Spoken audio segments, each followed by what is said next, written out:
support staff in order to be able to put these community meetings on, but they're so important to us. So just a few housekeeping items. We do have participation through live stream. So Kate is going to let us know how many we have, but we will have about maybe 20 people participating as well. The other things that you guys should have notepads. There's a lot of questions, but if you want an answer to a question and we don't get to you, please write it down and with your contact information so that we can address it. That's if you want us to respond. And then we're just going to give introductions and then give high-level overview of what we're responsible for. And then Kate is going to ask you to do a QR code for our strategic plan, right? Yep. So it's also on the tables. My name is Irene Bustamante Adams. I get to serve the team as a school board trustee, but also the school board president. I have, this is my third year.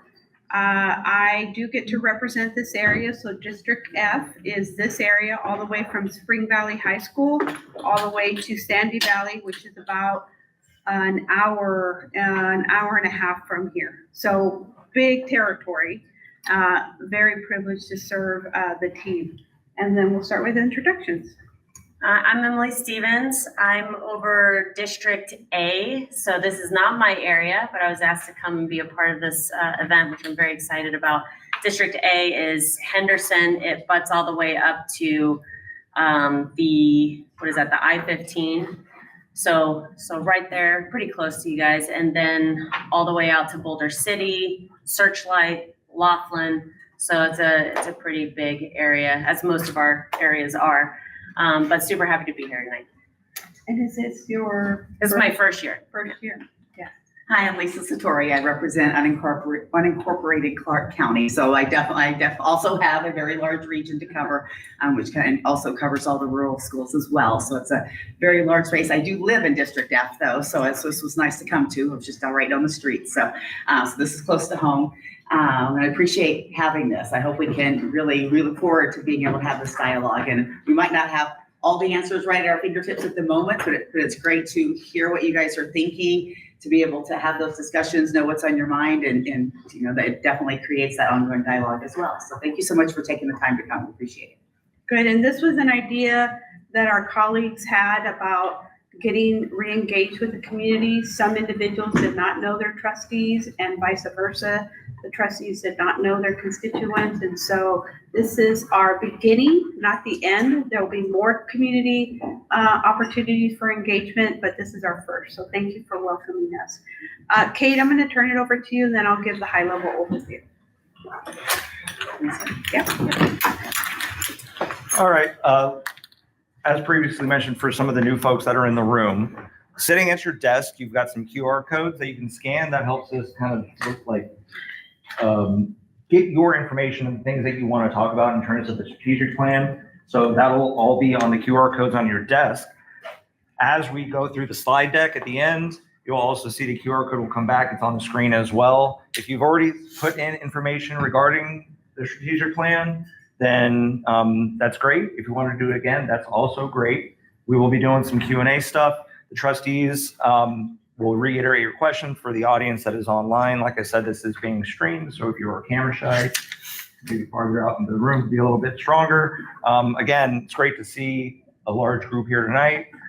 If you need ASL support, we have ASL support here on the side. If you need translation service support, we have them in the back of the room, and they'll help you out there as well. Like I said, great to see everybody here, and you can send it back to the trustees. Okay. And I have to stand up because I'm height challenged, so I have a better view. I just wanted to tell you, as trustees, we have three main responsibilities. It's the superintendent. So hiring that individual, the evaluation, being their partner as we govern the district. So being the superintendent. So we have one employee, and then obviously she has the rest of the staff. The other thing is the budget, and we'll talk about that later if there is a question. Our responsibility is the budget, the money that comes from the legislature and from other non-legislative streams. we are responsible for the budget. And then the third thing is policy. So we adopted and reinstated a governance policy to hold ourselves accountable, but to also be able to govern the district as a team. And so those are the three areas. A lot of people may have a misunderstanding that we may handle some things that are not in our purview. We work with the superintendent and then we say, my constituent has this question or this issue, can you please direct it to the right person? We stay in contact as a CC, but we do have a system to be able to address those questions. So just wanted to give that high level. I don't want you to walk away and say, well, they didn't answer my question. Sometimes it takes the superintendent's staff at their level to be able to do that. Did you have a question for me? Can we pause for a moment and let our Spanish interpreters make their announcement? And then ESL, if you guys want to come to the front, just in case there's anyone in the room too. I don't know if you've already done that here.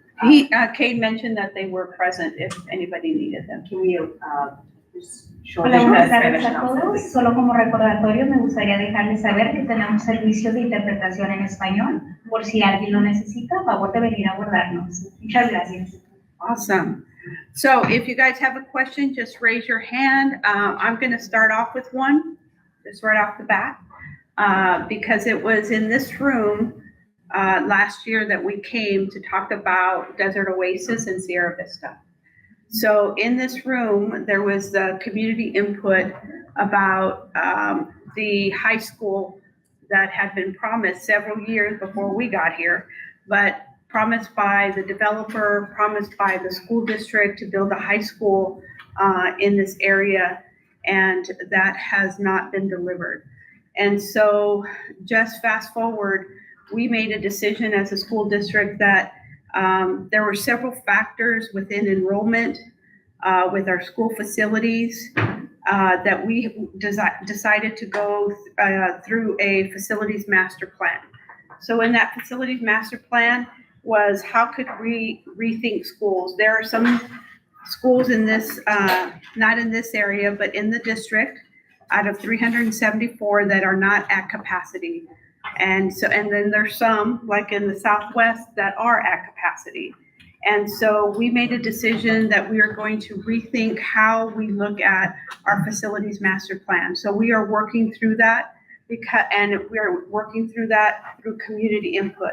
So what has happened so far is a facilities master plan update was provided probably about 2 weeks ago, maybe, or last week.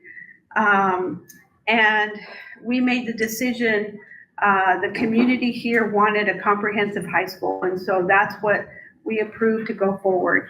That is, the money is there. Now we have to think about what is the best design that could be put together. So the architectural design, that money is in the budget. We also need to think about, will there be sports, or are we going to work with the county to be able to use their facilities? The third question was, can we have that campus also have CTE or other courses to be able to enhance what is being offered for the students? So that all needs to still be decided, but I do want to let you know that we did decide the money is there for the architectural design for a comprehensive high school. There'll be more discussions going down the path, but we listened to the community. The other proposal that was put forth when we were here last is not going forward. Instead, the community would like to see something different. So that was a question that we had that was submitted. And so, that's why I decided several people will put that question, so wanted to put that forward.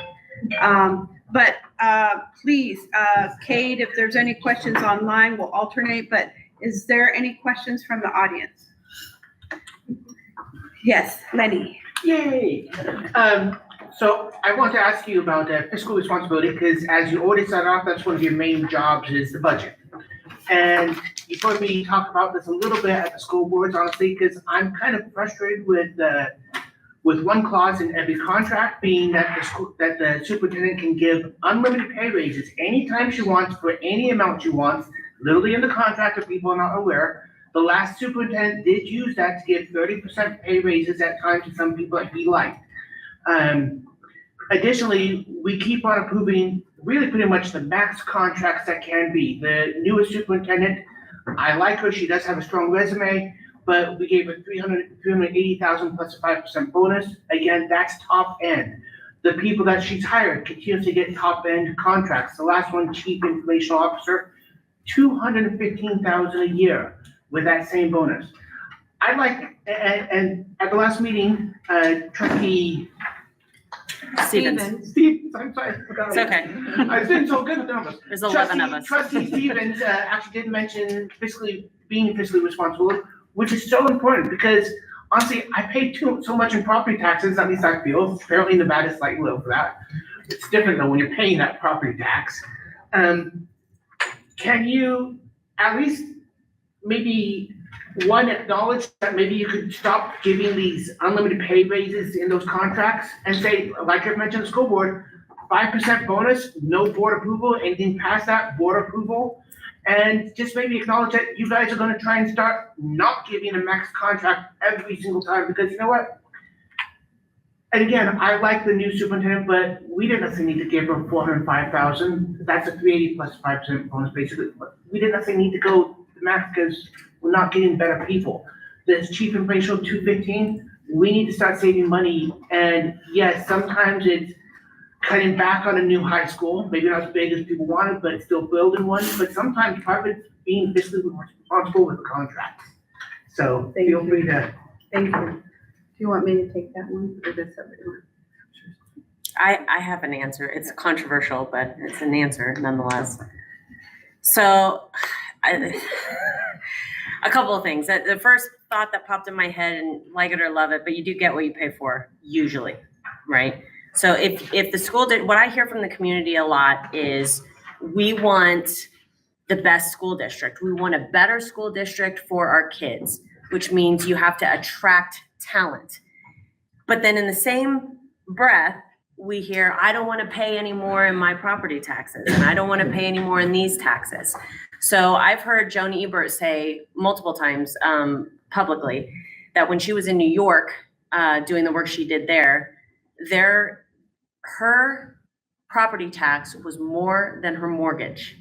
Now, granted, what those kids got, like the pay per pupil there, was almost 3 times what it is here. And so if you were an educator in New York, you were also making a lot more money.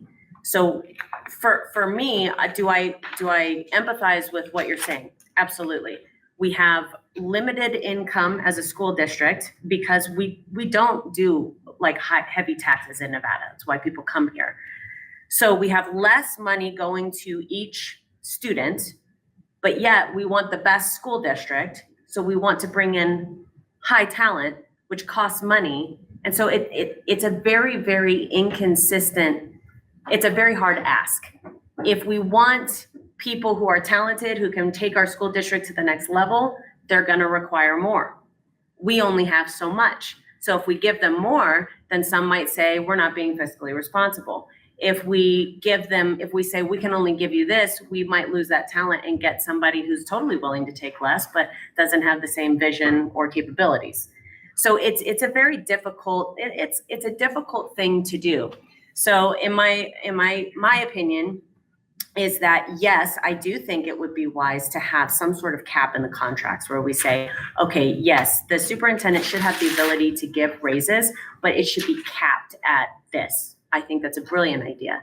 I also think that, but again, I do believe that if you want strong talent, as I work in for-profit and not for profit, I can tell you, like, you tend to get what you pay for. So sometimes you do have to pay more for. Can I respond to that real quickly? Sure. So you do get what you pay for, absolutely agree. Again, Mara does business, I've been in education, I've done business myself. Joan Ebert's last job, 150,000 a year approximately. This job, 380 plus the 5% bonus. You get what you pay for, but you don't always have to start off saying, okay, let me pay you the max. because we're not getting that quality. It's just flat out. And as for the bonus, notice how I said, I think 5% is good. And I'm saying anything past that, going to the board, getting the board approval. I'm not saying, hey, if this guy's knocking it out of the park and doing a great job, no, we can't give him money. I'm saying, look, yes, we can give him that max in the contract, and then the superintendent can go to the school board and say, look, this is what this employee has done. I would like it, because the bonuses you have to do it, why do you not have to do it when it's a permanent raise? Yeah, when you brought it up at the board meeting, I did agree with you. I think it's something we should look at, in the future. I agree that we could definitely look at that language there and discuss why it's there and how we can adjust that. But I definitely agree. And you think of, and I know there was comparison made to other large urban districts to ensure that we're, paying in alignment, but we are a very large district as well. And then also going into it with the amount of problems that we have, asking a superintendent to come, and knowing that it's a big task. So, but. Thank you, Lenny. There was a young lady back there, and then, sorry, go ahead. Hi, I have another question on budget. I'm a parent and a educator at the district. I have a question because the district gets $9,051 per student. And some schools are not allocated 100%. Well, at my school, being at Gunderson, we're working hard to continue to improve, and we've been working hard proving our 5-star. This year, we were allocated 84%.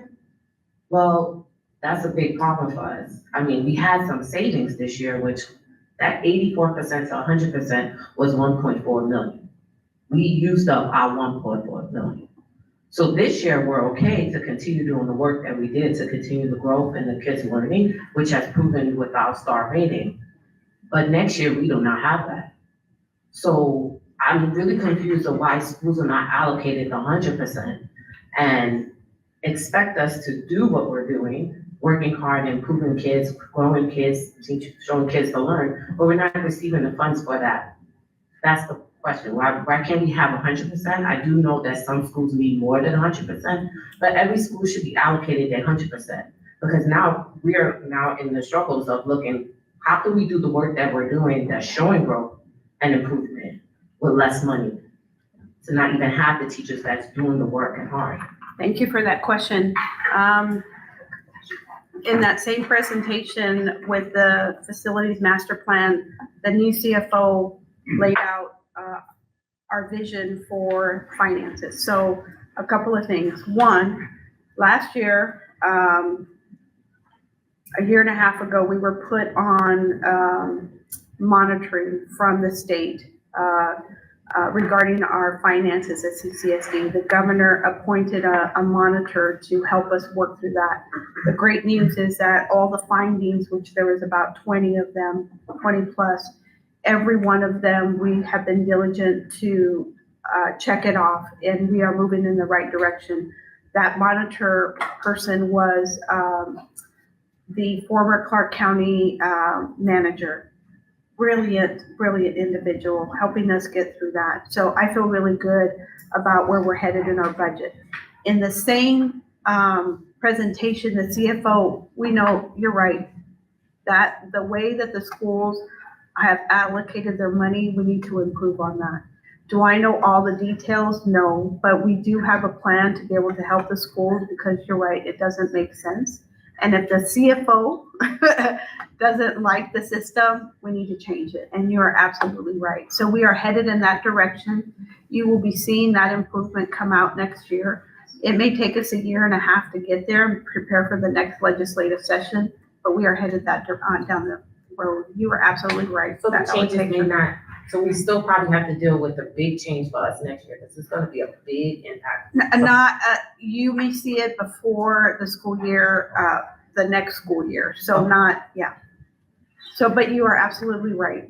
It doesn't fit anymore. Just like when we did the per student funding, it took 50 years at the legislature to be able to change that model.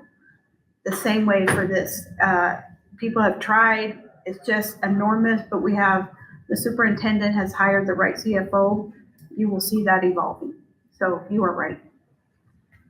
I don't know who's next, so I'm not even gonna call people, whoever has the microphone. Just to follow up on that, would you find out by January when the SOT is doing the budget? Will that new info be out?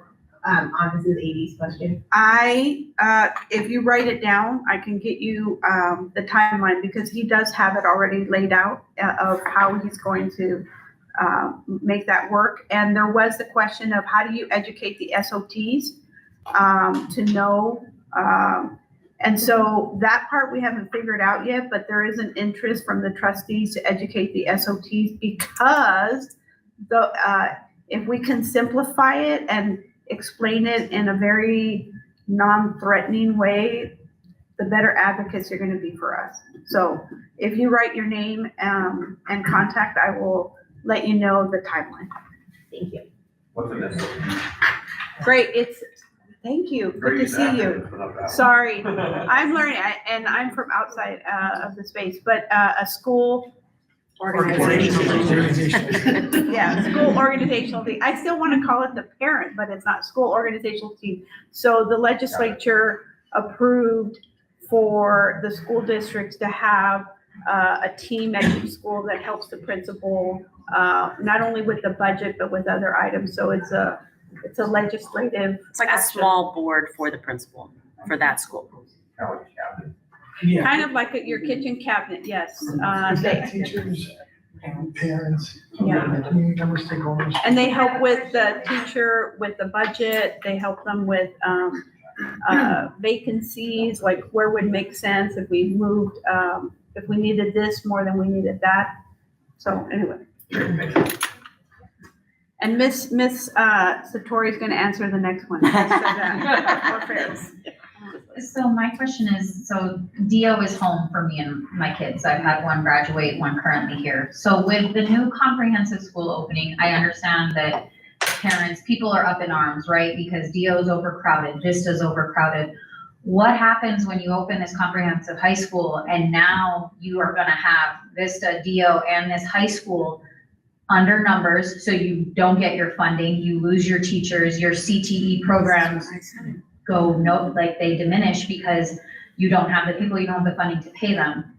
What happens then? What happens to the kids who are on these CTE tracks, right? I know that personally here, I give Mr. Salzman a lot of credit because we've worked really hard, our master schedule. I sat on this SOT for 3 years for this high school. And so it's very near and dear to me. So what happens then to my kids that are coming up? What I've been sitting here working for, not just my kids, but for everybody. What happens? Because that's what's going to happen. I disagree with that. I disagree with your assessment of the numbers. Because right now you have DO at 130% capacity. You have Sierra Vista at 130% capacity. You have Liberty at 120% capacity. You have the numbers as of September. Gunderson is at 1584.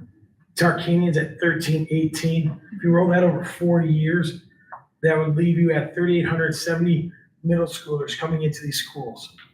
So when you roll it out, it's going to get alleviated. Plus, if you look at all the housing that's been being built between HM and the new housing that's coming in, on top of the rotation of older homes coming into becoming family homes, the apartments that are coming in, I think that this new comprehensive high school will be filled, and it won't be at the expense of these two schools as much as you think. My opinion. No, This isn't the data I see. but my thing is the family, not people that are moving in, the housing that's coming up, you're not necessarily having school-age children moving in. So let me tell you, because I also sit on the SOT for Tarkanian and for Stuckey. Stuckey, we sit at 565 children. Yeah. So that is then gonna come up and which dwindles the numbers down. So then ultimately, yeah, maybe not in 2 years, maybe not even in 4. But by the time my 3rd grader gets to high school, I'm then facing that problem. Where I'm like, okay, she's not gonna get the same opportunity that my 10th grader currently has right now, as far as options for different CTE courses and different things that we've been able to do and pay for and put together here. I'm worried about my 7th grader coming into DO. My 9th grader is here and is floundering. She feels lost. It's overwhelming to her how crowded it is. I won't sub here because it's too crowded here. I won't sub here. So I'm worried about my older kid, older than your third grader. The new comprehensive high school isn't gonna help them. The new magnet school, it was fun that would help, but we knew that wasn't gonna help. I don't It's a think anybody different, knew. that's what I mean, that's a different Yeah, animal in itself, because it's a magnet. So can I hop in here? Because both of you are right. Both of you are absolutely right. You have every right to be concerned when you have overflow in a high school where your kid goes to school. But we are, and you guys will see this as the facility master plan comes out to the community when they're asking for feedback. When it comes, you're gonna see, if you haven't seen it already, the decline in enrollment, especially in elementary, where and it's not just Clark County, it's across the country. We're just seeing birth rates are going down. And so you're right, it poses a challenge when you're a pay per pupil. If pupils are lessening, or if they're going to charter or private or whatever, which are still being built in our town as well. When this happens, then you gotta wonder, is there gonna be enough kids to fund the teachers, fund that school? These are definitely concerns, but it doesn't negate the concern we have today. So because of that, I had a conversation with our superintendent very recently, and we talked about this particular situation. And one of the things that was mentioned in conversation was a comprehensive high school doesn't have to be necessarily, no decision has been made yet, right? But a full comprehensive high school doesn't need to be one that serves 3,000 students, right? Our blueprint, what happened in Las Vegas is we grew so fast, so we had to build fast, and we had to build for the capacity in which we had. Now things are slowing down. So there will be more conversations and more opportunity for feedback from all of you to say, yes, we want a comprehensive high school, but maybe it doesn't need to be 3,000 kids strong. What if it was built a little smaller and it was for 1,800 kids? If you look at the size of the typical high school, a comprehensive high school across the country, that's about the average, not 3,000. That's become our normal because we grew so fast. So, hopefully that helps both of you a little bit in understanding. Number one, there's a CTA that just got built on the south side, right? They only started with a freshman class this year. So as they continue to trickle in more classes, that will hopefully unload a little bit because the majority of them came from Sierra Vista and Desert Oasis. You're talking about South Tech, right? Yes. And then we've approved to move forward with plans for this school, the new comprehensive, but I can tell you our superintendent is paying very close attention to the facility master plan, the data that is in it, and is even saying, we might need to look at maybe the size. Why do we need to build one as big as we've done in the past when we were overflowing and we had to build quickly? It's not the case anymore. So maybe we need to look at that differently. And I can piggyback on it too. I was really excited to hear about the discussion of these other options because I'm a principal at a K-12. And so it has a smaller high school. There's a lot of benefits to that. So I definitely think I appreciate as we start thinking outside of the box. And so, and how it can meet the needs of other families so that we need to kind of, get a more variable models like that. I just want to say no decision has been made.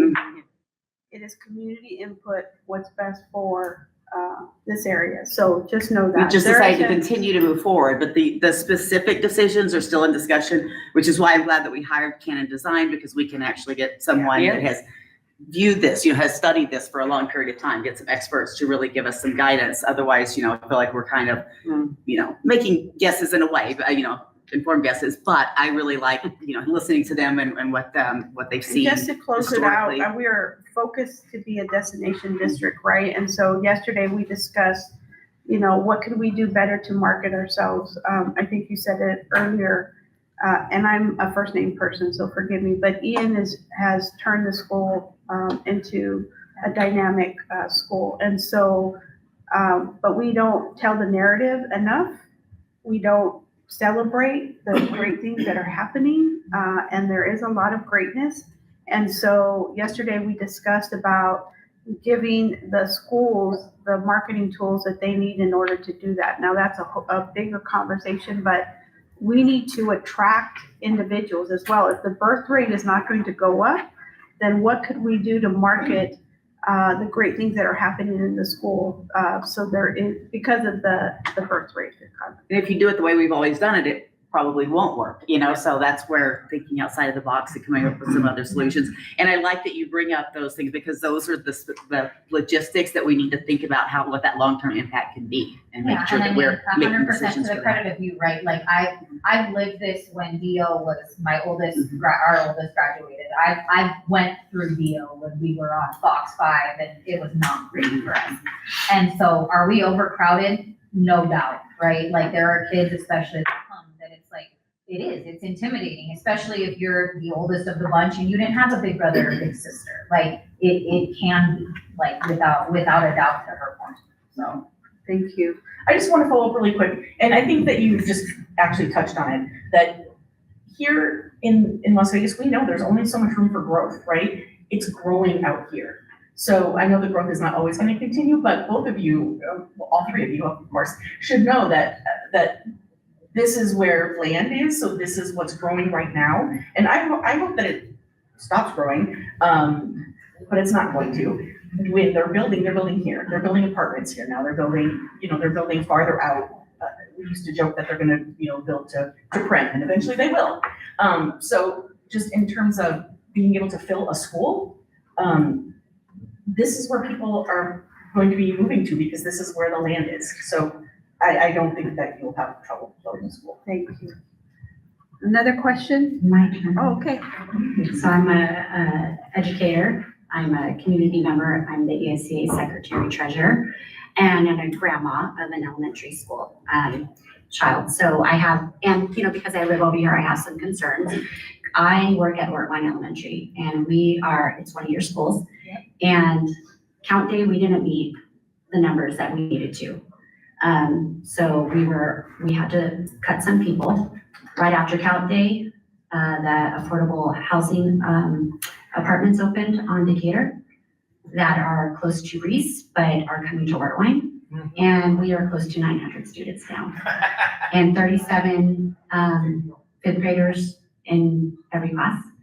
And the next option will be probably taking a strategist to put into a classroom, and we're running in circles. I mean, I'm the teen and family advocate, so I do the introductions. I go around and meet the families and show them our school, and it's average 2 to 3 a week. It doesn't make sense how they say low birth rate, right? That's not what's happening around here. Like you guys are saying, I have land, I bought land, so no one will live around me. The land is sold during COVID. They did a lot of bait and switches, and BLM turned into apartments. And they're everywhere. They're taking all of our land, any option, it's going up. So birth rate it's not happening over here. It's happening in a lot of places, but we are filling up. Our buses are overflowed. Kids are waiting an hour for those buses. It is getting crazy, and we don't have the staffing. So to that point, so I could just plant that seed in your head. So now going to put on my secretary treasurer hat for ESCA. As of yesterday, we had to lay off people, and you guys probably are aware of that. 49 support professionals got lifted, 7 took demotions, and 42 were terminated from our district. Terminated. So my concern is if we build a new school, how are we going to staff that school? Because we're not driving our employees to stay. Most of these employees, the support professionals, have been surplus twice in less than a year. Twice. And it is scary times. They're taking huge demotions. They were from Desert Oasis. You guys had a fantastic student success advocate last year, whoever's over here. She got demoted. She texted me yesterday. She got rifted and demoted, and she will now be a special ed bus aide. That's 5 steps below. And so how do we drive people to come and even staff these schools in this area?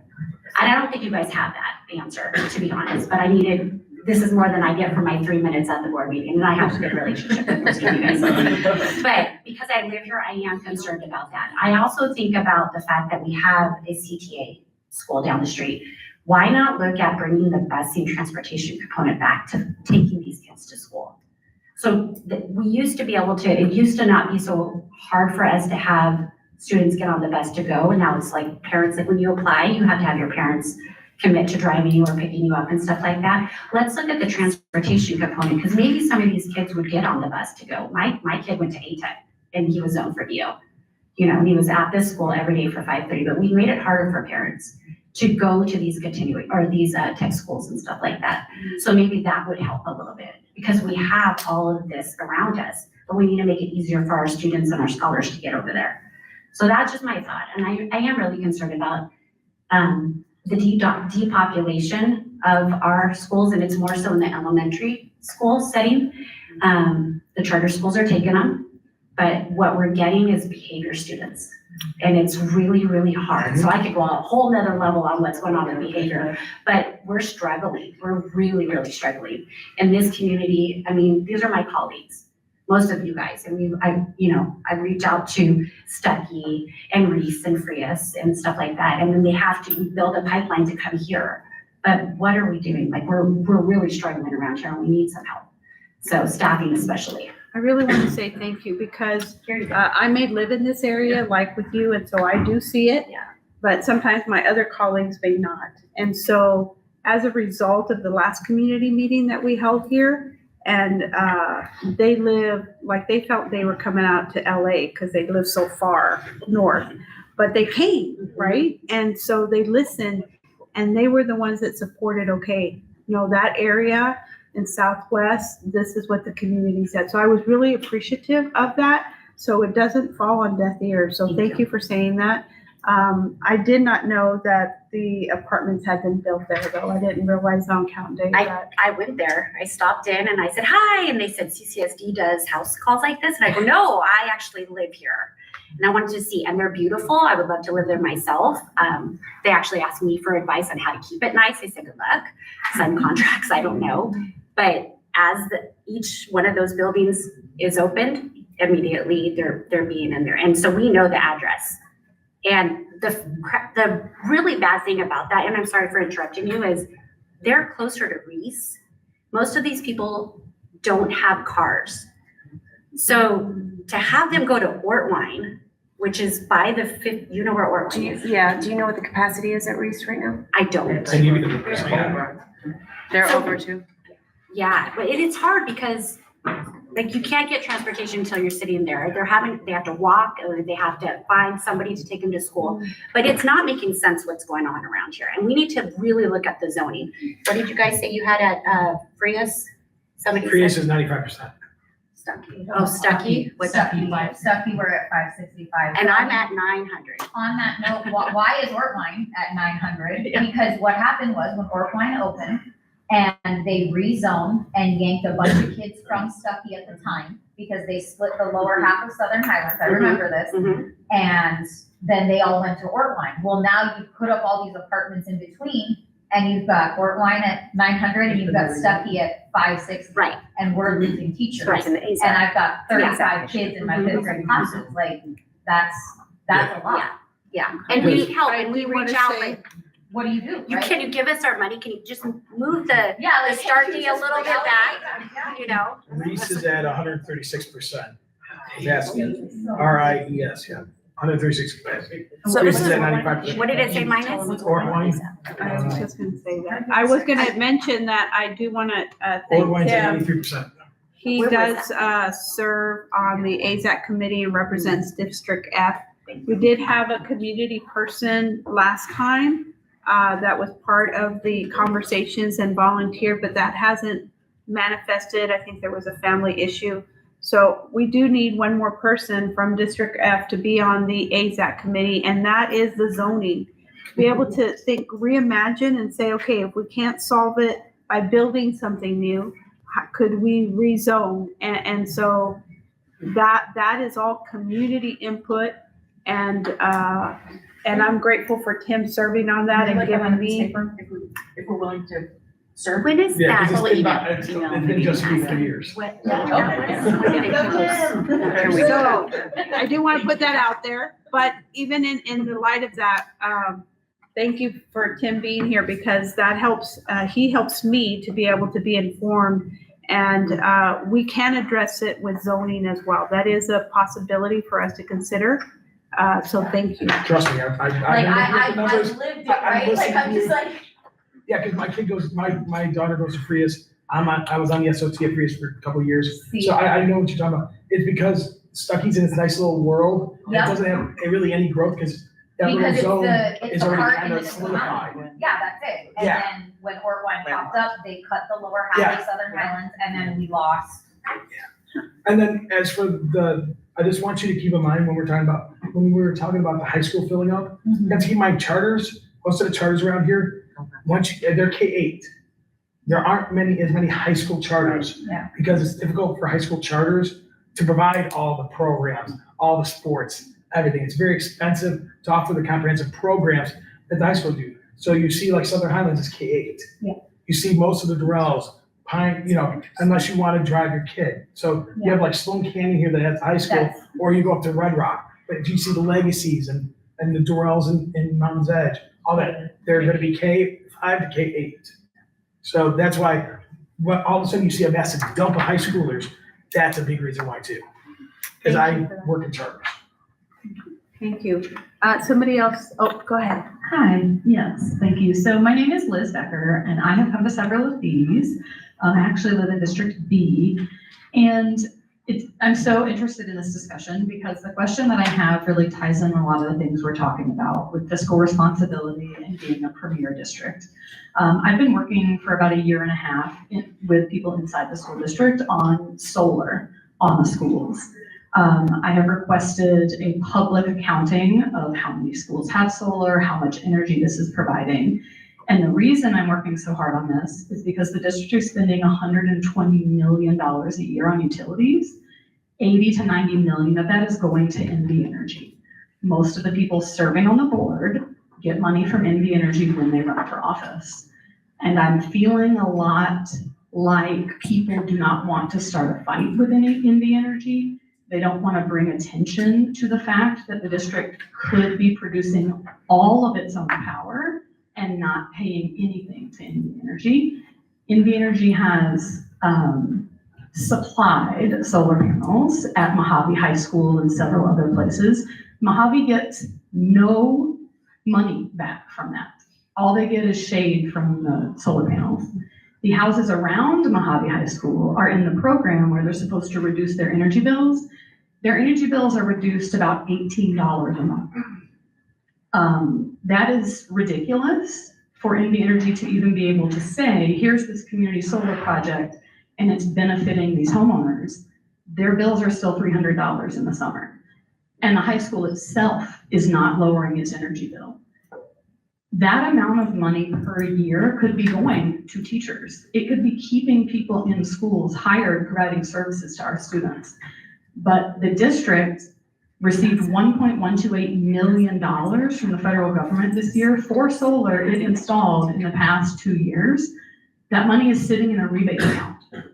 The general public does not even know that this money exists from the federal government to help the school district put solar on and own it, and then provide your own power. There's an audit that is taking place inside facilities that they've hired someone, and who knows how much they're paying them to do an audit. The general public isn't going to get that information. It's an internal audit on how much energy the school district is using.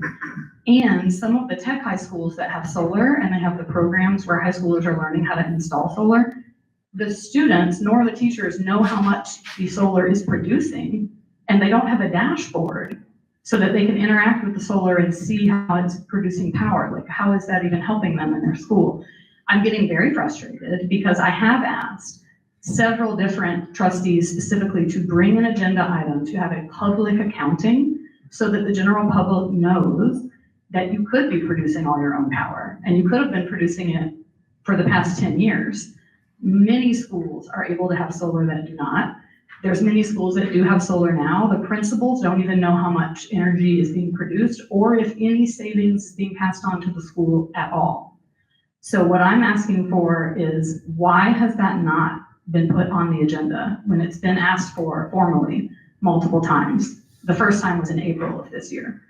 Yeah, and do you have any information about what the public could be informed of? The public doesn't even know you got this giant check or what is being done with that money. The people in facilities don't know what's being done with $1.128 million. Interesting. Does anybody want to take that? No. I don't know much about that. I can speak to a couple things. So I'm gonna be honest with you, I don't know about the 1.28 million, so I'm actually glad that you brought that up, because I can ask. Josh Chestnut. What is it? Josh Chestnut has that information. He's working under Brandon McLaughlin. Okay, yeah, so I have the privilege of working pretty closely with Brandon on the bond oversight. So one of the things that you did say that I do want to mention, because I think it's important. When I was running for office, I thought very similarly to you. When it came to anything facilities related, how we build our buildings, how much money we spend, man, if we could just find a way to like budget better and not spend all of that, we'd have more money for educators and all this. What I learned was that that's actually not exactly true. That it's the craziest thing when you learn about how we're funded. Anything facilities related, it comes out of our bond oversight, right? So that is a completely separate entity. It's the general fund, which is where we're having our educators, our teachers, and so from that respect, if the money is there specifically for facilities, then that money would never be earmarked for educators. So that's just something to keep in mind. But when it comes to, one of the things I often think about with solar, in what the big problem here is, in my opinion, this is just me being a native here for so long, is that NV Energy has a monopoly, and that is the biggest problem. Because it's very difficult, it's like you said, if you go get solar and you get it from the power company, you're not really saving money, are you? It goes back to the power company. I've seen this as well. So then you have to go and purchase all your own solar panels, which is very, very expensive. That 1.28 mil wouldn't cover, that wouldn't even be a dent in how many buildings we have and how many we would need. Right, but that was only for 2 schools. Okay. And it's the federal government will pay up to 70% of the total cost of the solar. People in facilities know this. You're working with Bailey to get this money back from the federal government, but they're not telling anyone. Like, do any of you know that this money exists? And I have approached the district for months asking for a press conference to let people know that this exists, that this money is coming in, because every new school is getting solar. And they're paying for it in bond funding. So it's not coming out of general fund to pay for the solar. The solar is getting put on the school with bond funding wrapped into the total price of the school.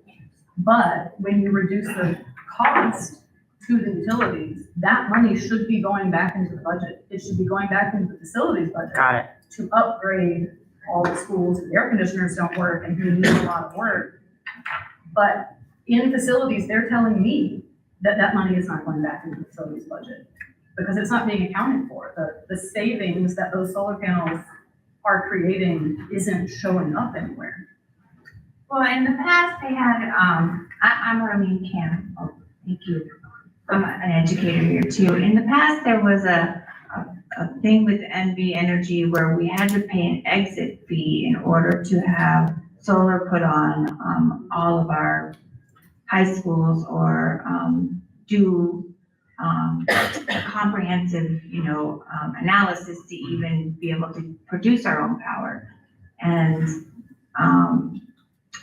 I think that now there has been a change. Somehow there's been a change where we're able to get solar in the budget for the entire school. I don't know if the school's gonna make that money or NV Energy gets the benefit of the solar panels, but you're saying that you think that the district is getting this money from the solar panels. But I'm not sure if there's been a change. Many of the people that I've talked to in the university, we have stated that there was some policy changes and that we are able now to get solar on the schools and it can, in 6 years, pay for itself, and then start producing a lot of money for our kids. So, it would be nice to have an update on what's happening with that and more information. Liz, did you send us, when you were at the board meeting and presented, did you email us some information afterwards or not? You did? Okay, because I wanted to, I want to kind of go through and. I can send a follow-up. Back. Most of my If it's- communications with Brandon or with Josh Chestnut now. But the board members have gotten. I've also communicated with Brandon. Okay. Thank you. Well, I'll go back and I haven't fully reviewed that, but Meeting at the Northwest CTA and the third trustee meeting, I've heard yeah, I haven't had a chance to fully review that, but I want to take it and we can definitely ask some questions and try to follow up and get some more information on that. Thank you.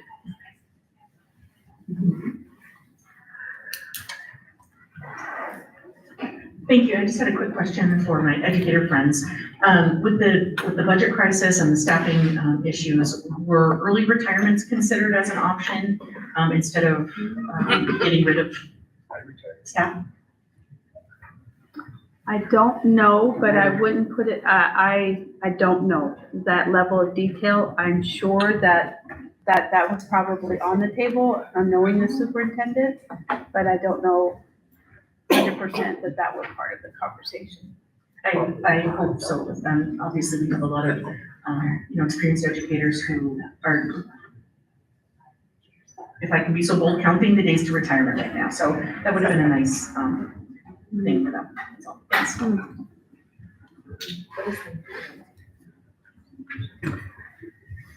I want to pivot back to the school. I just want to pivot back to the Mountain Dutch High School. Do we, as of now, have an idea of an open date, or do we have an idea if we're going to open like South is opening with just freshmen? You're going to do gradually, or are you going to open freshman, sophomore, or just, hey, let's open the thing. Let's just try to, lessen the overage everywhere. And then just because you were talking about Southwest Tech's at 116% capacity. And just to let you know, South Tech, the #1 school that's pulling from South Tech, I thought it'd be Legacy down the street. DO, from what I'm understanding, is the #1 school that's filling up that freshman class. I So, would imagine, because they're coming from, right, these are the families that are coming from Park going, okay, they've watched, especially if they've been in the community, they've watched this school go like this, right? And there was a time where even I as a parent looked at him and said, we have to yank our kid, right? And so, but somehow we're still here. And like I said, since Mr. Sullivan has come in and made the efforts he has, but do I doubt that the South CT school is mostly our kids? I don't doubt it at all. Yeah, because I was expecting Liberty, because Liberty's at 120% capacity. And DO has the most kids over there, starting freshmen, from what I understand. But to get back to what I was saying, do you have an idea of an open date? And how are you going to open it in terms of grade levels? So no, we don't have all those details yet because it's going to be community input. Yeah. So there is a trajectory timeline. Don't ask me tonight, but yes. So I can share that trajectory timeline to this group that's here. But we haven't the details on like, should we open up with just a freshman class? Should we open up at maybe 1,800 or 2,000? That is going to be community led. And so, no, we haven't gotten that far. But you have a year? Yes. What is And the year? Was that 20? I know, I was like, is that 20? Because not this next one, the following. So that's 27. Yeah, 27. I believe that's when the 27, discussion was 28. aiming for, yes. Okay. Oh, I'm getting the flash 20 minutes. So, Lenny, let me see if there's anybody that we haven't heard from, and then if not, I'll come back to you.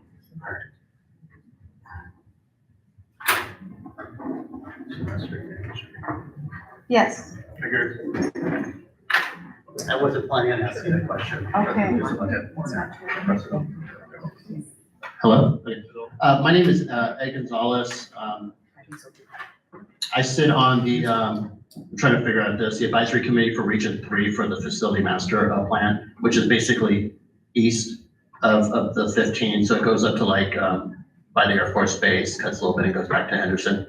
The reason I'm speaking, I don't live in this community, I'll make that abundantly clear. I live in District G, which is just outside of Trustee Stevens' district, but then the school I'm with is way far in the northwest, or northeast. I had a question about the facilities master plan. So I sit on that committee for the region, and I guess, and I was here when they had the comprehensive conversation at Sierra Vista, and based on going there to see what, I was curious what you guys were thinking, because I remember those conversations years ago, promises made and promises not kept. And based on that, I got appointed to the area that I did my Rick Baldwin. But my question for you is that we know there's not enough money in the bond to fix all the facilities.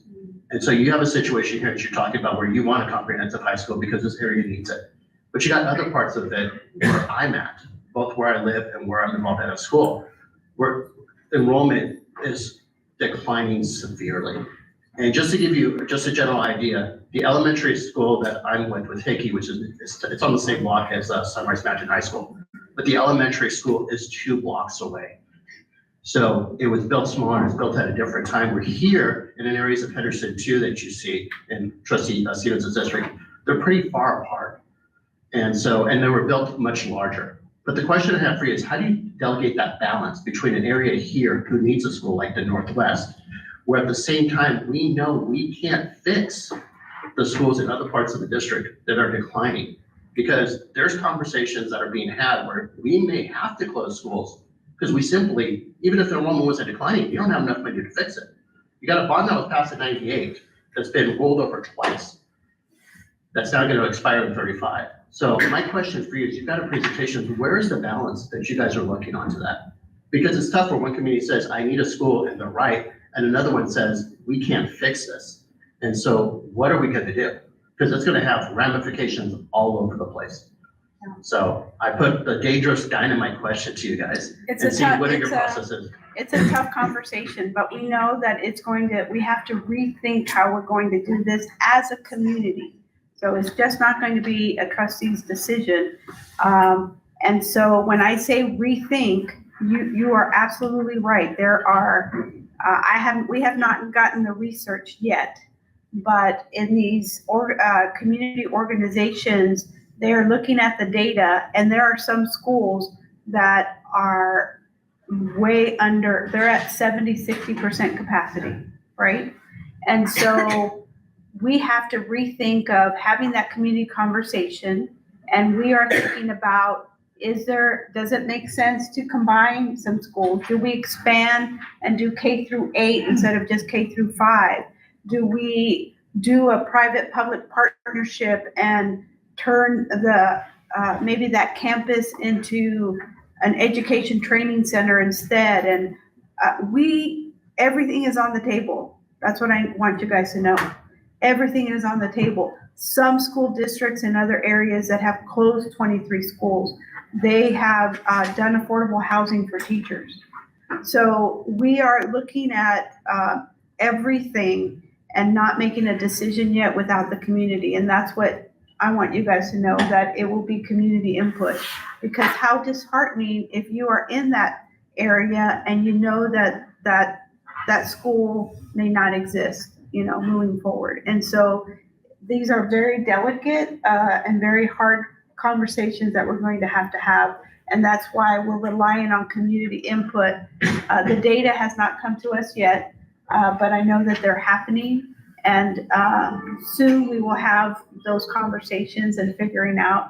I want you guys to be rest assured that this is going to be a community decision, region input. Now, we're going to still have to take the sacrifice and press the button. You're absolutely right. Are we going to be able to please everyone? No, but it won't be done without community information. So thank you for that. I don't need that, but yeah, so you guys talked about earlier about making this a destination district.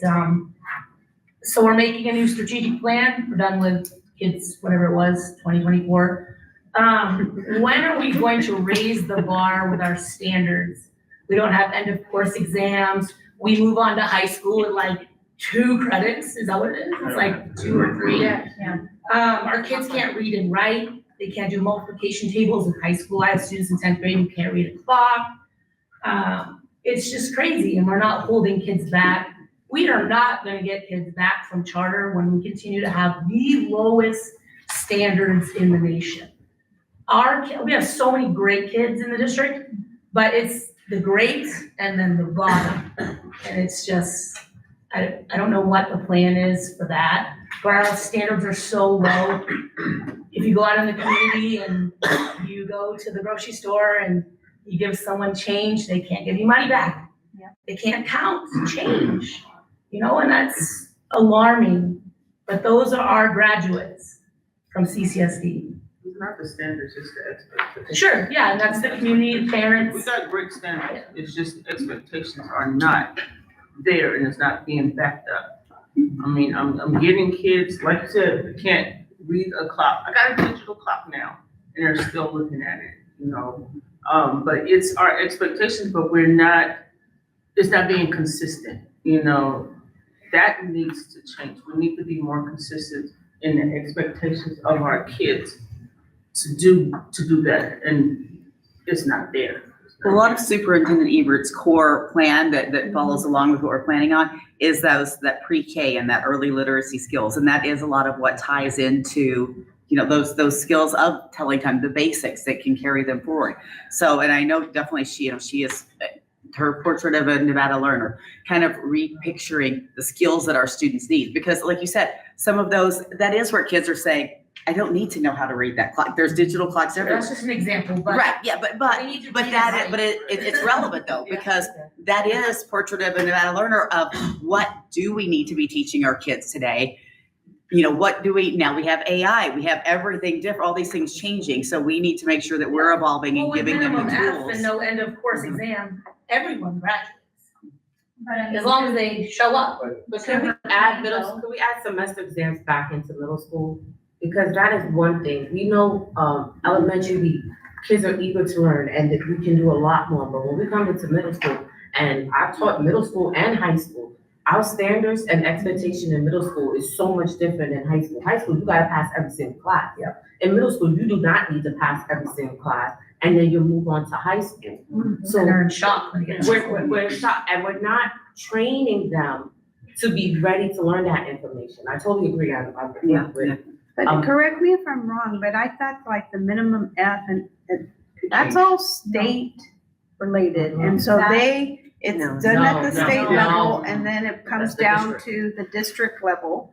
And so they implement it at the district level, but that's at a state. And so I might be wrong. It's but even the expectations, like you have, here alone for my child, I have one teacher that holds him here. You need to pass this, you need to take these steps. And then you have the teacher down the hall say, well, as I don't care if you do your formatives, as long as you hit your summative. And so then I'm trying to teach the kid two different things. There's no standards, there needs to be standards across teachers. The minimum F was respectfully the worst thing that could have been done for every child in this district, because I don't gotta do it, I'll get an F, and then I'll do really good on this summative, my teenage boy, and I'm gonna pass the class. So I don't need to learn about steps 1 through 5. I can go to 8, 9, 10 and still pass. And my teachers don't care that I didn't do it, as long as I pass at the end. I'm gonna look into minimum F. So the top, so I just raised 2 teenage boys that just graduated from basic. Go Wolves. Anyway, so I can tell you, same thing. That's how I learned about what was going on. Is they were coming home and I would look at their Infinite Campus and they would have Fs. And you're like, what? Yeah, I'm losing my mind, right? And they're like, Mom, don't even stress. They haven't even. They know how to do the system. Don't even stress. And then they had figured out the system and then they were just doing whatever they could. My oldest never hated school. So he just did what he could skate by. The youngest was like, oh, it's fine, Mom. I'll do really well in this test and then I'll have an A. Like that quick. So when we brought in our new superintendent, one of the first conversations I had with her was this, because I absolutely hate the minimum I hate it. Our grading system, I went and did a deep dive into it. I had teachers reaching out to me saying, you know, the district has essentially removed the only authority we had left in the classroom, which was by saying, if you don't do your work, you're not going to get a good grade. And now we can't even do that, right? And so that was a thing. And then I was hearing it from parents, I was hearing it from students. So talked to Joan, and she was like, I think it's a huge problem and we need to fix it. So then a few months went by and I said, Joan, what are we doing about this? And she's like, we're fixing it, but here's the thing. And I will give her kudos for this because she's right. We're talking about children. We're not talking about adults. So if you take a kid who is used to doing it a certain way, like think about our sons, they're used to doing it a certain way. And then all of a sudden we say, not anymore. Boom, this is the new expectation. If we don't gradually do this for some of our students who have been used to this type of grading system, the grade reform initiative, that's what it's called. If we do it super quick, we're gonna have a lot of students fail because they're gonna need to be coached through this. So what she did was she moved, I don't know if you guys knew this, but she moved the bar forward a little bit. So right now it's not 50, I think it used to be 50% was the minimum. Now it's 30%. Is this right? You hearing this? No. No, I was told it got moved. Only if you're below 50% at the quarter, we round you up to 50%, which I totally understand, because in It college. used to be every assignment. Right. Okay, so It used to be there was rounded a up to change. Right. She told me she's doing this gradually so that by the time we start getting, you know, when your kids are coming up into high school and stuff, and I do agree with the middle school. Middle school is not, you'll see it in her strategy plan, 8th grade math, like that's a big one, right? So when we're looking at this stuff, it's starting to make, you can't solve the world's problems in one day. She is definitely, with our support, we support what she's doing. She's got an amazing team to come in and say, we know that these problems exist.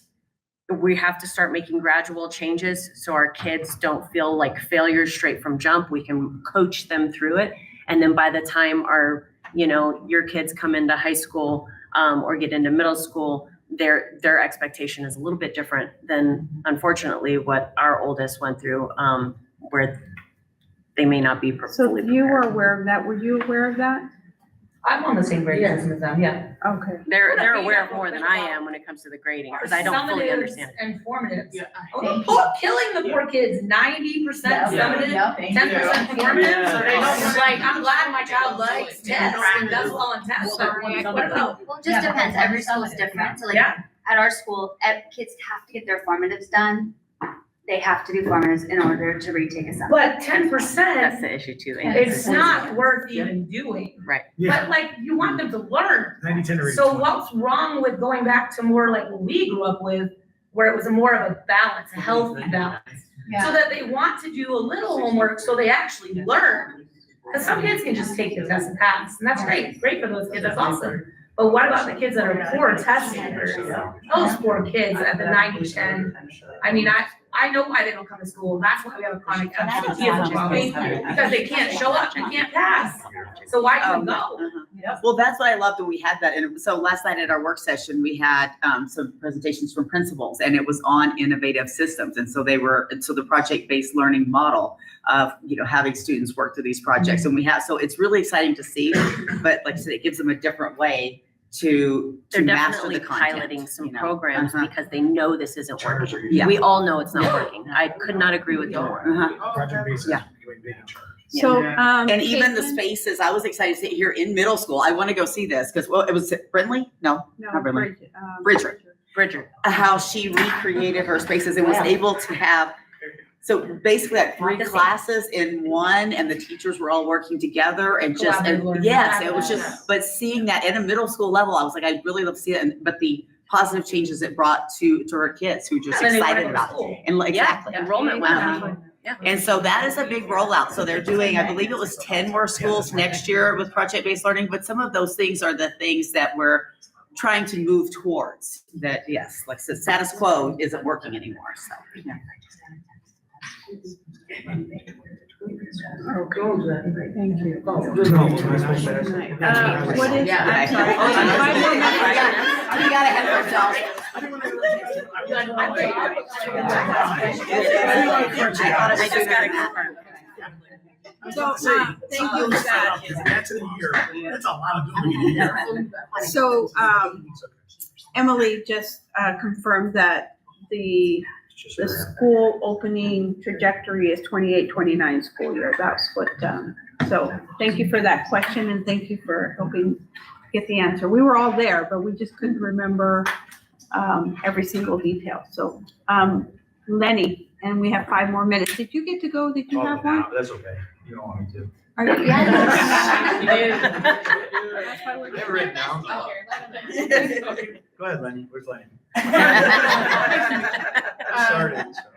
Although, real quickly, to get 8th grade math is actually pretty dang easy, and again, I said it last school board meeting, Envision's math is trash.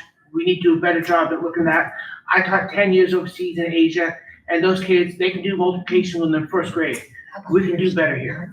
And also, we need to put some of it onto parents. Parents need to be helping. It's not all on the school. But what I actually wanted to ask or comment on was over 100 kids hit by cars this year, over 100, multiple deaths this year.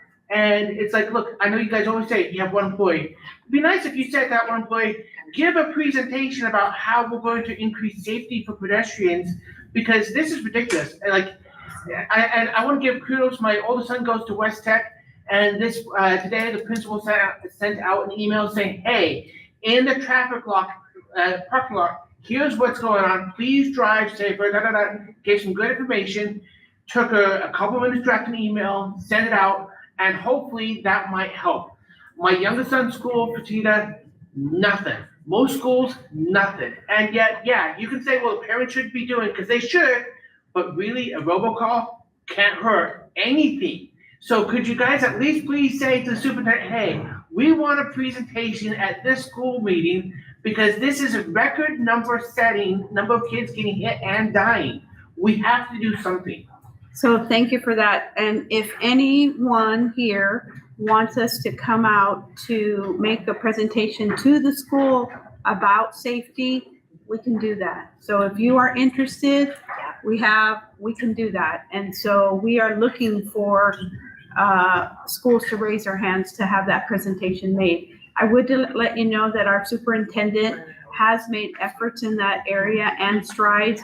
We, Clark County and other municipalities, it's their jurisdiction for crossing guards, flashing lights. So I will tell you that we are working in conjunction, for the first time I've ever seen it, with the local municipalities in order to address this issue. So that's one. And so they have a working group. Clark County is leading it. We are part of that. Number 2, there's going to be a special session this month that the governor will be calling. And in that, one of the areas addresses safety issues. And so we are working in conjunction. Each week passes, more kids are getting hurt. I'm sorry. Well, I can't tell, I don't know all the details, and I don't even know if it's gonna make it on the agenda, but there's speculation that it might be.